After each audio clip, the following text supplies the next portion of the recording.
In order to install fifth gear, you need to be able to lock this shaft from turning.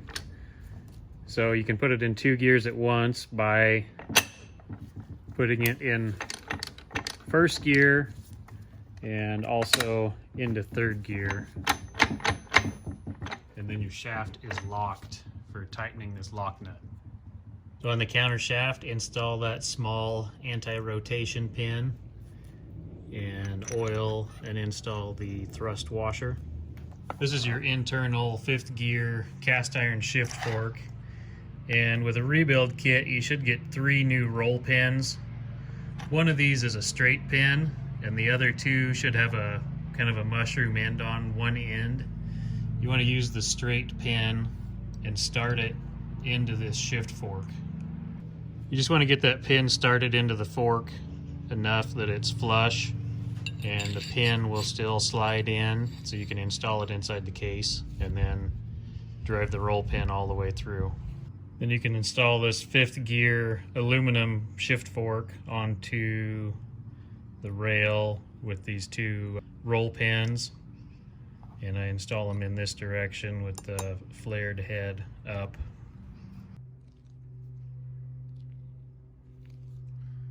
Fifth gear roll pins installed. So when you install this in the case, this is going to slide in, and then you got to have this cast iron fork lined up, and you got to line it up and drive this roll pin through the shaft. And you want to use a specific roll pin punch for this operation.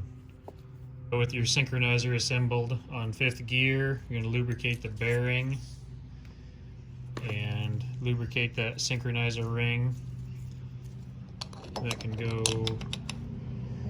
together, and this can all get installed into the transmission at one time.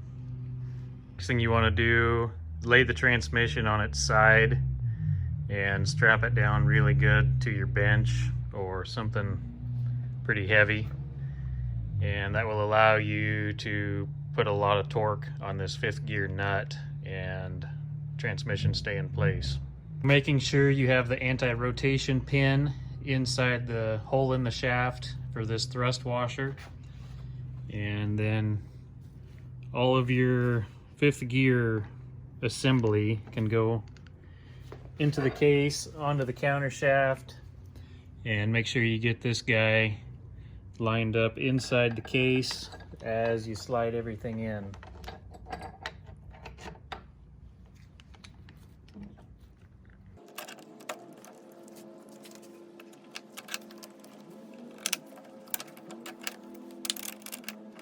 Then install the snap ring onto the counter shaft, holding fifth gear in place.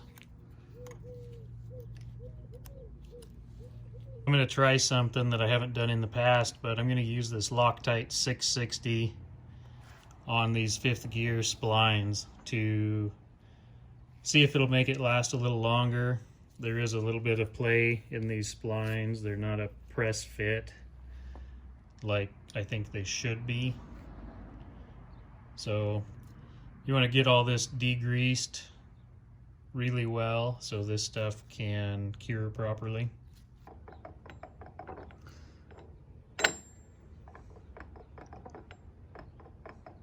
So hopefully the Loctite will survive the heat and the torque and keep those splines tight, keep that fifth gear locked in place.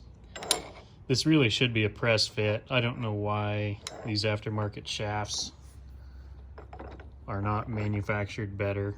I got the transmission strapped down to the table.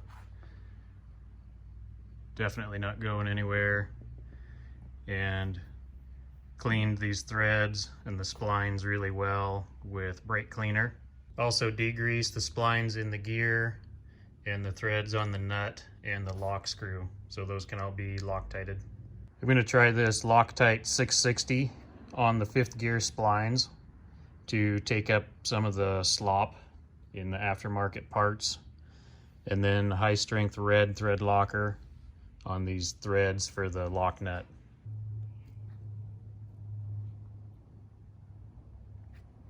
Got the splines all coated.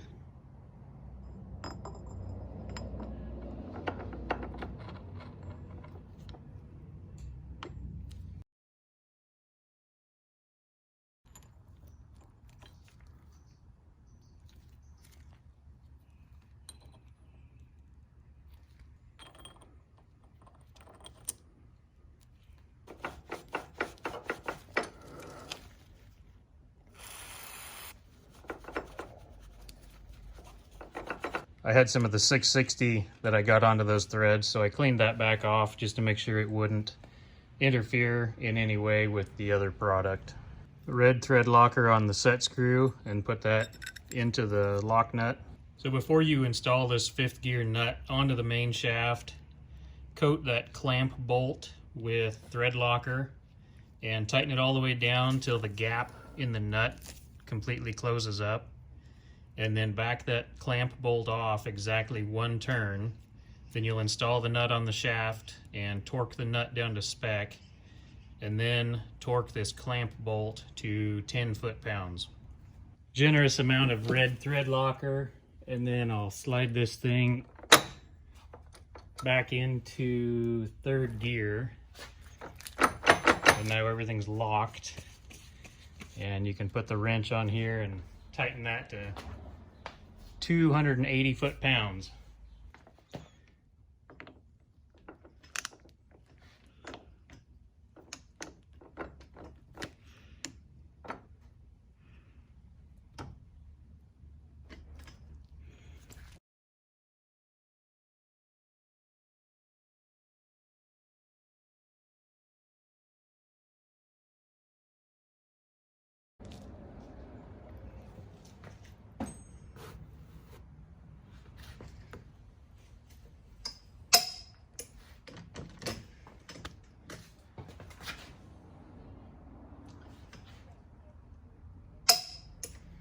There it is, 280. 3/4 inch snap-on torque wrench is a little overkill, but makes it easy for the job. Last thing you do is torque this set screw to 10 foot-pounds, 120 inch-pounds, which is what I'm doing here.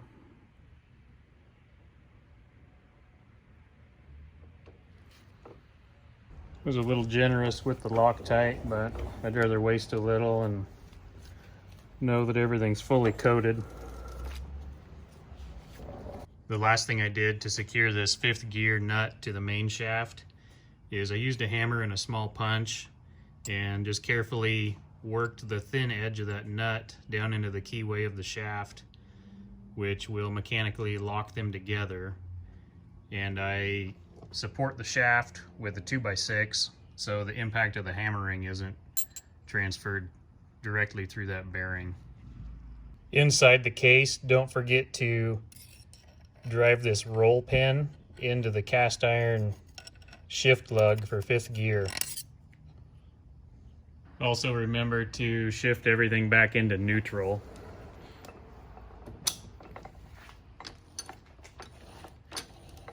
At this point, you've got all 5 gears and pretty much all the moving parts in place.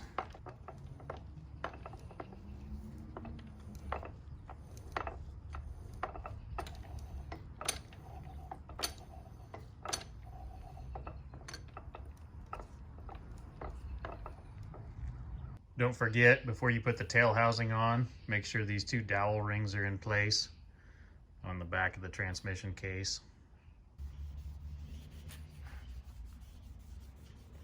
I would say put this seal in the tail housing before you install it on the transmission. The only reason I didn't is I need to verify which seal I need because I've got kind of a custom application here. So I used some brake cleaner, cleaned the bolts, and I usually put some on a rag and clean all the surfaces that I'm going to seal. These new bolts for the tail housing I got from McMaster Car, M10 by 1.5 by 35 millimeter.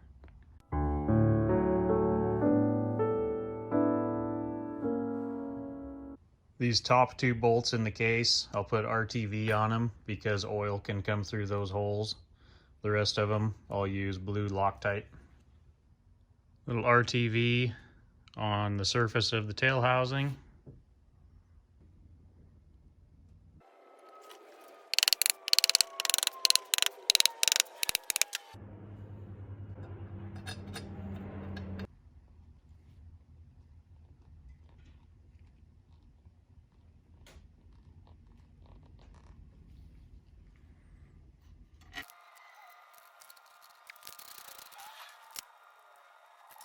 I torqued these bolts to 20 foot-pounds first in a crisscross pattern, and then I put them up to 50 foot-pounds final torque.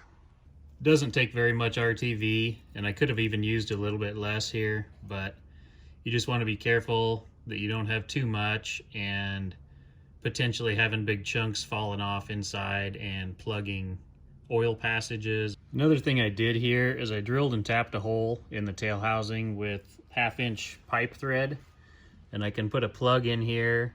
My idea here was whenever I change the oil, I can pull this plug and take a look in there with a light and maybe stick a screwdriver in there and just make sure the gear or the nut isn't loose.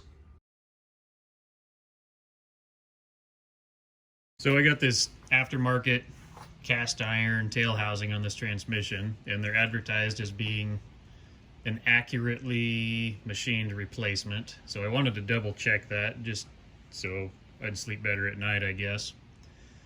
I set up a bolt with a lock nut in the end of this main shaft. It has threads in it, and I've got a dial indicator set up on here. I'm pretty confident in the accuracy of this setup. It doesn't seem to be moving or anything. And what I found is a reading of 0 up here and 5 thousandths down here at the bottom. So if I'm thinking about this correctly, that would mean the shaft center line is about 2.5 thousandths off center. So this is a critical component because you want to keep the center line of this main shaft in the transmission centered up with the input shaft of the transfer case, so there's no binding on bearings or anything. And I don't know what factory manufacturer spec technically is on this, but I feel like this is probably within an acceptable range. I'm curious what the spec would be on this, if anybody knows it or has a source to find that.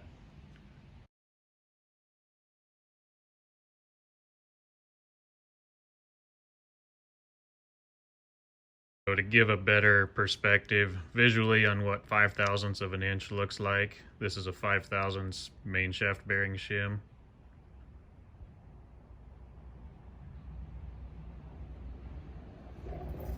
For this measurement, I was just carefully spinning the input shaft of the transmission, and it seems to be pretty consistent.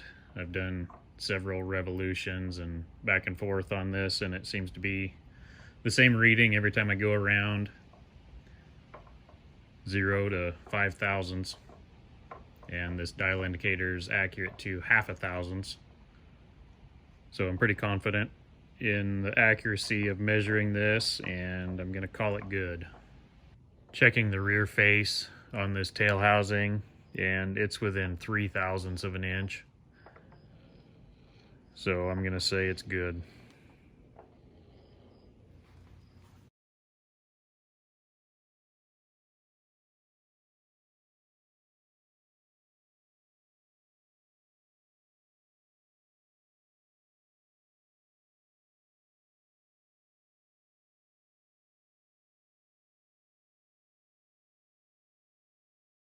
Got the top cover all cleaned up.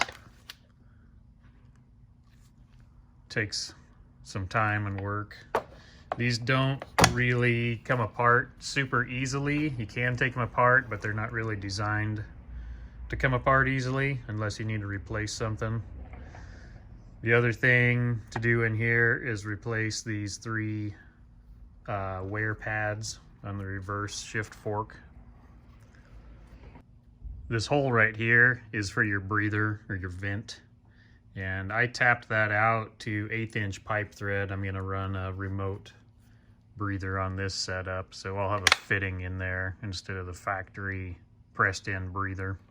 The other thing to check on this cover is make sure this little plastic shield is in place. That'll keep oil from getting forced out of the vent tube. Before you install the top cover on the case, make sure all of the shift rails are in neutral. They'll all be lined up like this. And then make sure all of the synchronizers on each gear are in neutral, and everything should slide together really easily. Got RTV on the top cover.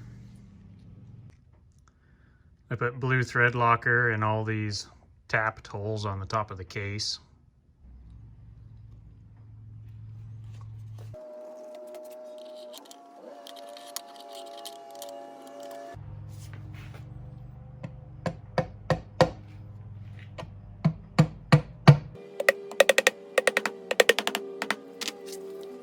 I torqued all these top cover bolts to 20 foot-pounds.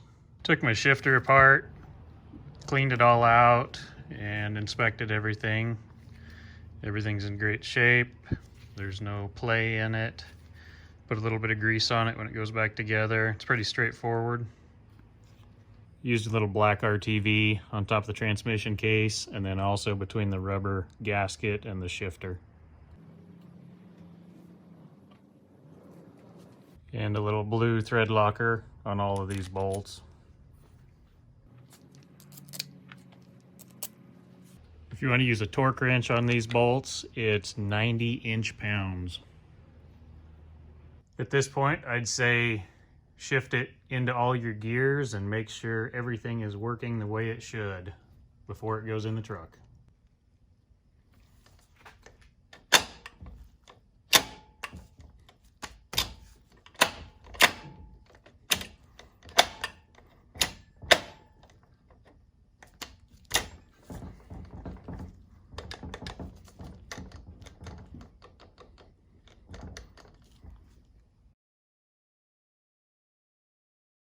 So I'm going to run one of these fast cooler filter kits on this transmission, and it goes on your PTO cover. Basically your gears are just flinging oil, and it goes in this slot and fills up this cavity in this cooler, and then gravity forces the oil to run back out through the filter and back into the transmission. So this is a fast cooler filter combination. I will recommend, if you get one of these fast coolers that has the sight glass in it, I took it off and put some RTV on these threads, and there's kind of an O-ring or a square rubber sealing ring in there. But the last one I installed leaked, so I wasn't taking any chances with this one. Then inside of this cooler, I also attached a rare earth magnet down in here, so that'll kind of help catch any metal particles and keep them inside this filter cooler.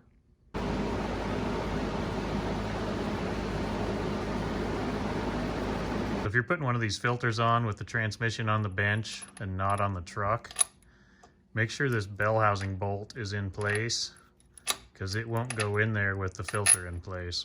I remembered on this one, but there was another time that I had to pull that filter back off and find the bolt, start over.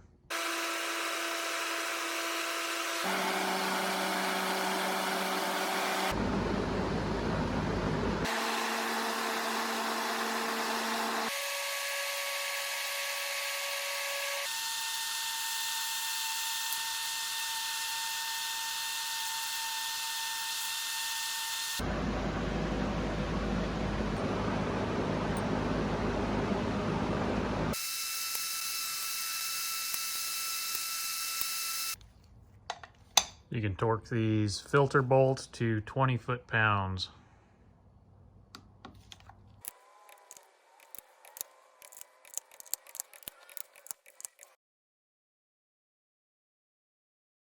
Just using a factory PTO cover on the driver's side, and make sure you reinstall that magnet. That'll keep a lot of metal from circulating in your oil. Had an extra magnet, so I stuck it on there too. These threaded holes go all the way through, so make sure you use RTV or some kind of sealer. These bolts can be torqued to 30 foot-pounds. This is the factory breather or vent piece that was in this hole, and I tapped that out to 1/8 inch pipe, and I'll be using one of these quick connect 1/4 inch airline fittings threaded in there for a remote breather. It's fully assembled now and ready for paint. This is what I used to prep the transmission case for paint, and normally I'd sandblast something like this. It's definitely the best option and the easiest, but due to my air compressor being down right now, I decided to just wire wheel everything and get this project finished up.